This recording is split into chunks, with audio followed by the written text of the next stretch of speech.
Hi, everyone. Nice to see you tonight. Remember, say hi in chat. Don't be shy.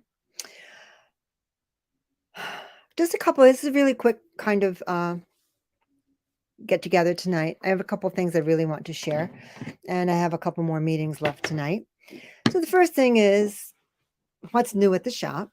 Um, I've been doing a lot of felting. My sewing machine, which I embroidery with, is taking a nice break at the spa after sheep and wool and doing all of that for sheep and wool show. And I'm picking it up back up on Monday, so I will be adding sewing to my felting. What's new at the shop this week are pom-poms.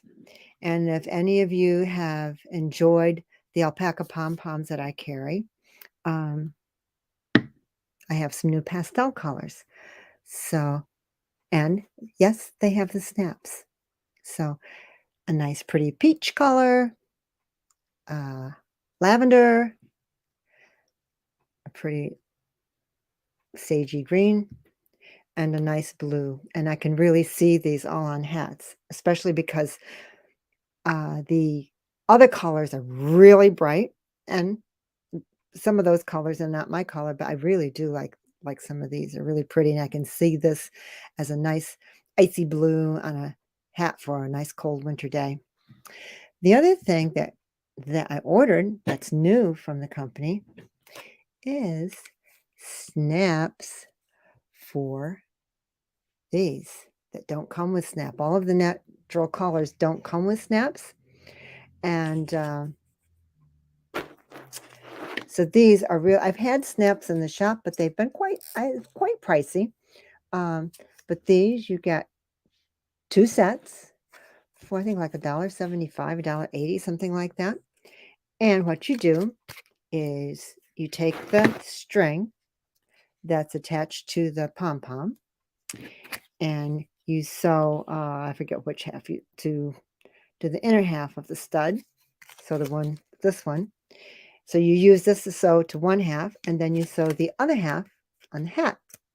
So easily removed for washing and or changing pom-poms. So that was really exciting to get these. That's basically what's new. I have to order yarn after Sheep and Wool Show. It was really quite a busy show, which was great. Couple of, let me see, I had to make a little list. Even though it's not a whole lot of things I have to say tonight, I really was going to have trouble remembering it all. Couple of knitting tips this week, one old and one new. When you do decreases and when you're doing, matching decreases, knit two together. Well, let's see, this is opposite. So it'll be a knit two together going to the right and a knit two and a slip knit going to the left. Knit two togethers always look beautiful. Slip knits always look raggy. So, and I've heard and tried lots of people's methods, and some of them really look good, but I can never remember how to do them. So this week, Patty Lyons, a great knitting instructor, had a really quick tip, and I really like how she does it. And I was going to show you how to do it tonight, but for you to really see it, I would have had to set up my other teaching camera, and I just didn't feel like doing that. Hi, April. But if you go to YouTube and look for Patty Lyon SSK, she has a very quick video, very easy to understand, and really good explanation. You see it visually. Let's see. Let me just put it here.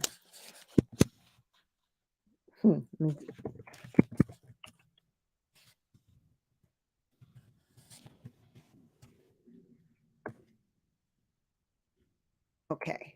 Patty Lyon SSK on YouTube. Just go to that.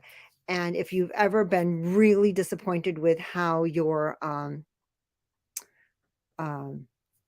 slip knits look, I think this will really make something just look just a little bit nicer. The other thing is, and sometimes my friends make fun of me for this, but usually when I knit a sweater, I usually leave a length of yarn in my sweater. Unfortunately, sometimes I leave it around the neckline or someplace where it pops out and I have to always tuck it back in. But this week, a sweater that I made, oh, I don't know how many tens of years ago, I must have caught it on something as I went to put it on, and it wasn't a moth, but it was just a cut. I must have caught it on something. And there would have been no way I would have found that yarn to match that sweater. But I had enough of a length of yarn inside my sweater that I had enough to mend it with.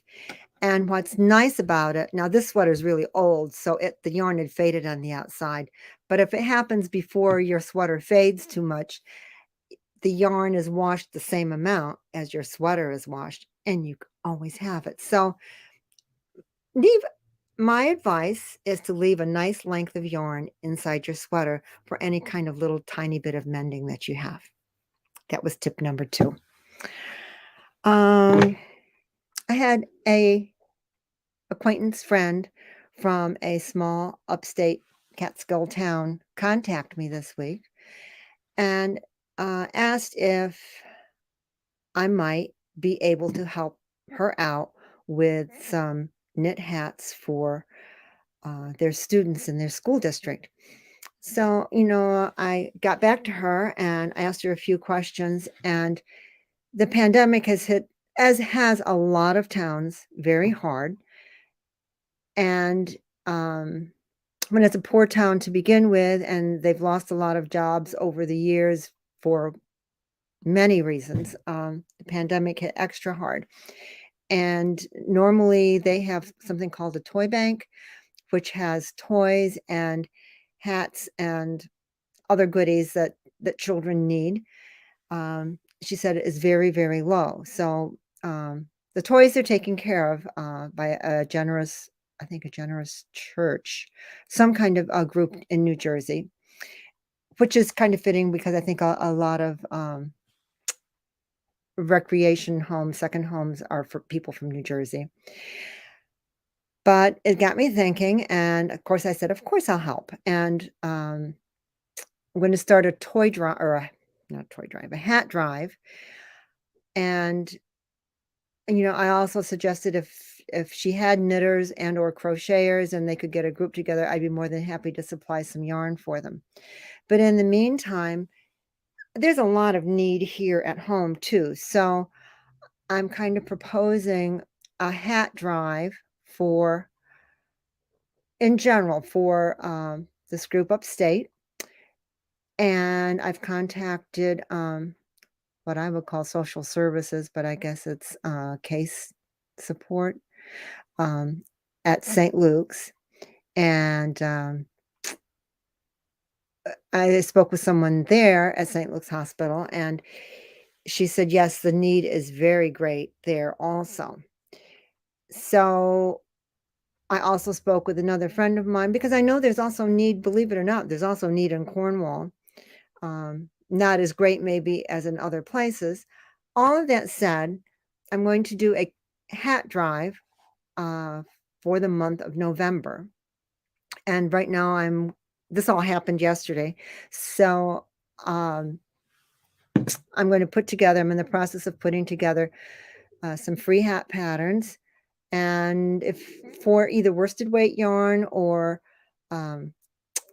chunky weight yarn, and the yarn should be machine washable. And just remember, pink yarn is great, but also remember neutral yarns are good too. Whatever you have in your stash is fabulous. But there are boys that probably won't wear a pink hat, but girls, will always wear a blue hat. Anyway, just keep this in mind as you're looking through things, and I will give you a little bit more information about it. But to me, it's important to not only do some volunteer work or to give something that somebody can use, but I think when you do something that's handmade, it shows that you care, and it not only shows the person that receives it that you care, but the people that are putting in a lot of hard work to help others, that you care too. So that's my spiel on that. Hi, Toby. And I did see Toby today, so it's nice that she remembered to join us tonight. And one last thing, I will be doing a Hudson Valley Farm and Fleas Artisan Holiday Market in Terrytown at the Terrytown Music Hall, and that's going to be Sunday, December 4th. Just in case you're interested, and that's why I'm kind of doing a lot more felting and getting a lot more items ready for that little show. It's not yarn. It's not like sheep and wool. I'm not even taking any yarn unless I take a kit for a hat. It's really to do some gift shopping for the holiday season or for something for yourself. There will be, look for more information. I don't know who all of the vendors are that will be there. But if you go to HudsonValleyFarmandFlea.com, there will be a list of the vendors up there soon. Well, if there are any questions or comments, give me a shout. And you don't have to answer tonight. Lots of times I know there are people that watch this later on, and I do get a few questions later on. So if you have any thoughts, please send me an email. Some of you have my phone number, drop me a text, whatever, get in touch with me. And also, the appointment scheduling seems to be going pretty well on the website. I will say when you go to the landing page, when you pull up the website, sometimes, like when I do it, you have to kind of hold your breath for a minute. It takes a couple seconds for it's a little black bar that pops up kind of in the top third of the page to schedule an appointment. And that is it. So everyone have a good night. Have a good weekend. We lose an hour of sleep. It'll be darker, but winter is coming, and that means sweater weather and hats and all those nice woolly things. Anyway, have a good night. Thanks for listening. And whoops. There.